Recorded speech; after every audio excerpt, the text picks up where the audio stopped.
Hello students, BSc SEM 2 Microbiology. Today we will going to discuss a prostheca or stalk. Prostheca or stalk are appendages found in aquatic bacteria. એટલે કે aquatic હેબિટાટની અંદર જે bacteria રહેતા હોય એની અંદર mostly પ્રોસ્થેકા અને stock છે એ જોવા મળે છે. Prostheca and stalks are appendages external to the cell wall. એટલે કે બેક્ટેરિયલ સેલ વોલ છે એની બહારની બાજુએ આવેલી રચના છે. The prostheca is a filamentous or a conical extensions of the cells with a plasma membrane and a cell wall.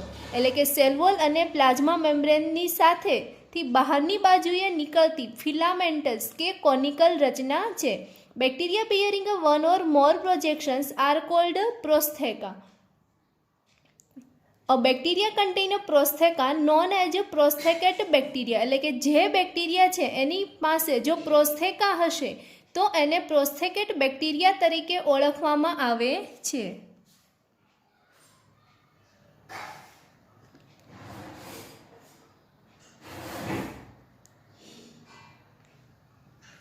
જો આપણે આ બેક્ટેરિયલ સેલ કહીએ તો બેક્ટેરિયલ સેલ્સમાં પ્લાઝ્મા મેમ્બ્રેન અને સેલ વોલમાંથી નીકળતી પ્રોજેક્શન્સ લાઇક એટલે કે કોનિકલ કે ફિલામેન્ટસ રચના છે.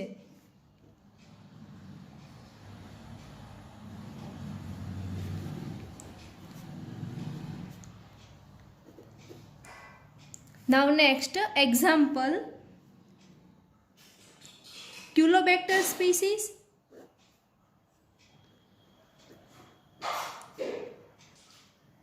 Hyphomicrobium,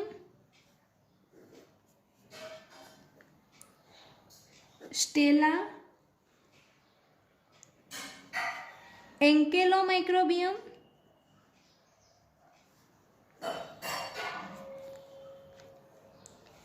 ગેલિયોનેલા.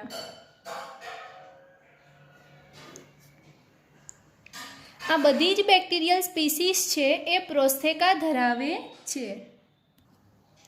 First, prostheca helps in reproductions by a બડિંગ.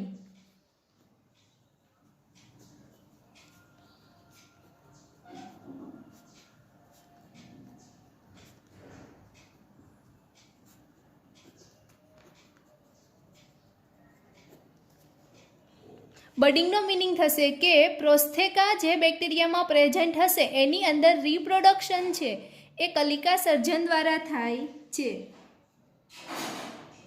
પ્રોસ્થેકા increase the surface area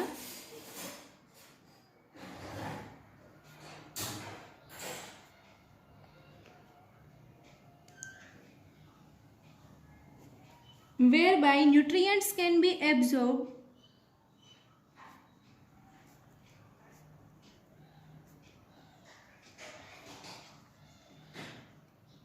from there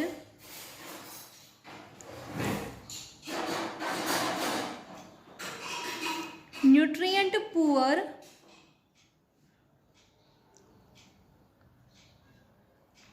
freshwater or oligotrophic habitat.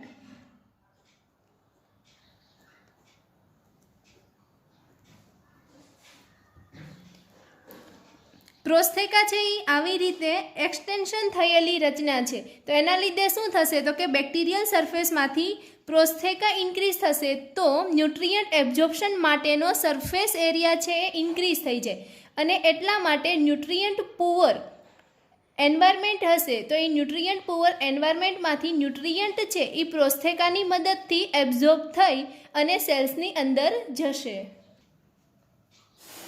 It helps in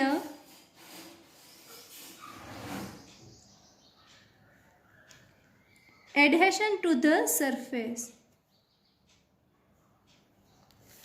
અને પ્રોસ્થેકા છે એ કોઈ સરફેસ સાથે અટેચ થવામાં પણ મદદરૂપ છે. Now we see budding bacteria or reproductions in a hyphomicrobium.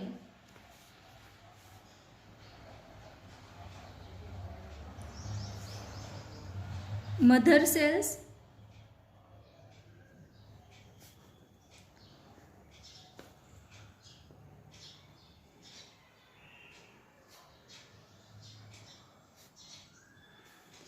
Mother સેલ્સમાંથી આવી રીતે પ્રોજેક્શન લાઇક રચના છે એ સેલ વોલની બહારની બાજુએ નીકળે છે,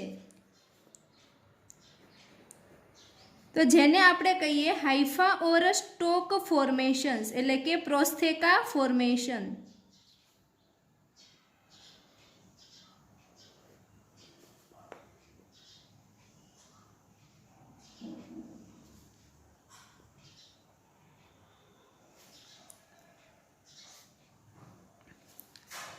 આ જે છે એ બેક્ટેરિયા છે એનું જીનેટિક મટીરિયલ છે.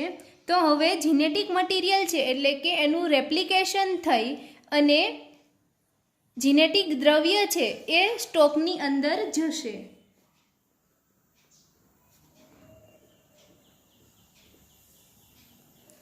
DNA replications followed by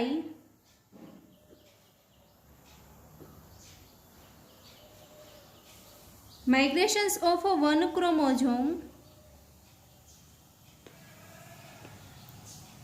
into lengthening hypha.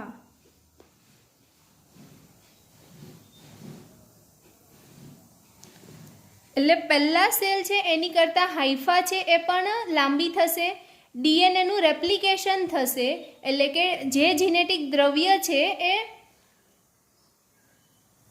Chromosome number double થશે અને ત્યાર પછી ડીએનએ રેપ્લિકેશન થઈ ગયા પછી જીનેટિક દ્રવ્ય છે એ હાઇફાની અંદર માઇગ્રેટ થશે.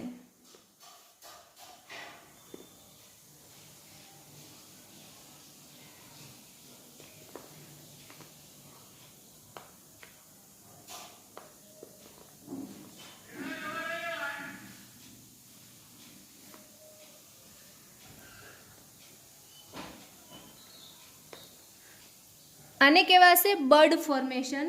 Terminal bud becomes separated by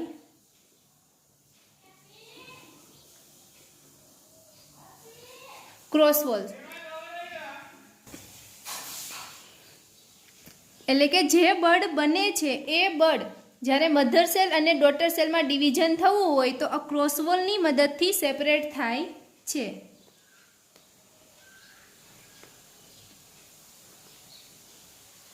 After a cross-wall formations,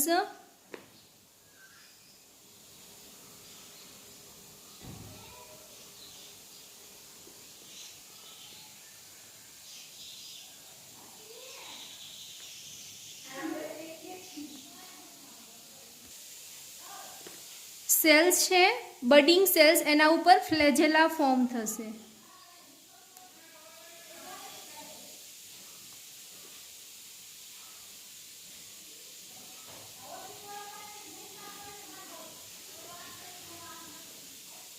And now separations of these two cells into mother cells and daughter cells.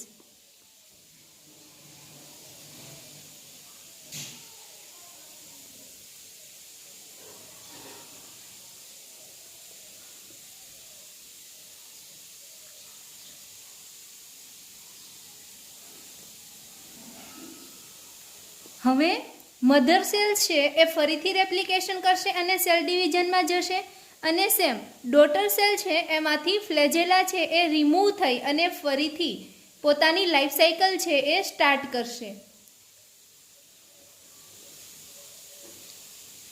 તો કે આ જે ફિગર છે એ બેક્ટેરિયાનું બડિંગ દર્શાવે છે.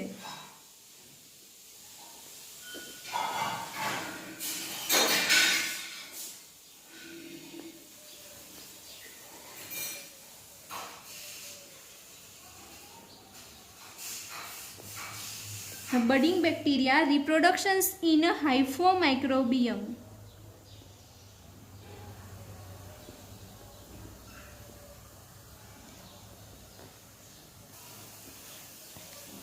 એટલે કે હાઇફોમાઇક્રોબિયમની અંદર સૌથી પહેલાં રિપ્રોડક્શન્સ થાય એ પહેલાં છે એ હાઇફીનું ડેવલપમેન્ટ થશે, ત્યાર પછી ક્રોસવોલ ફોર્મ થઈ અને બડિંગ ડેવલપ થશે.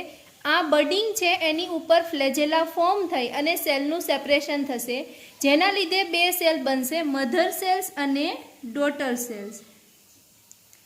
આ જે ડોટર સેલ છે એની ઉપર ફ્લેજેલા પ્રેઝન્ટ છે એન્ડ ઉપર, એટલા માટે એ ફ્રી સ્વાર્મિંગ મોટિલિટી દર્શાવશે.